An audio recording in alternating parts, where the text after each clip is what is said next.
Huyu ako na mke mwingine, mimi ni wa pili. Umetokea wapi? Kilifi, sehemu za kijiji kimoja kinaitwa Marereni. Mke wako wa kwanza hapo?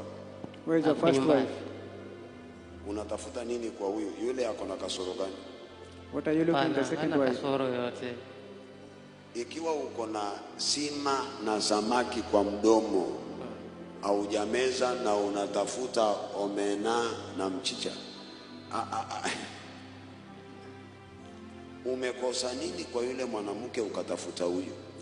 Kuna matatizo yalitokea mchungaji. Kuna tatizo kubwa sana, ndio maana sasa ikafikia kumpata huyu. Lipi tatizo?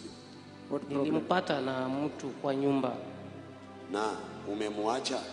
So sasa ndio tukaenda kwa mchungaji jirani, akasema tunaweza sameha, na akarudi. Sasa kitambo ni samehe ilikuwa nishampata huyu. Kwa hivyo haukumsamehe? Nimemsamehe, yuko nyumbani. Anakaa na nani? Yuko kwangu. Kwako? Akitaka huduma yake kama mke, nani anamhudumia? Ni mimi. Unamhudumia na ulikasirika? Sijakasirika, nilimaliza hizo hasira kitambo sana. Kama ulimsamehe, atakana huyu arudi aolewe? Hapana.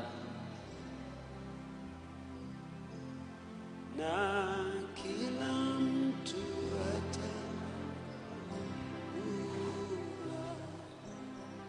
mzigo wake mwenyewe,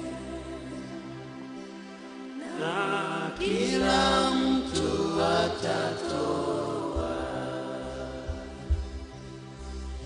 habari zake mwenyewe mbele za Mungu siku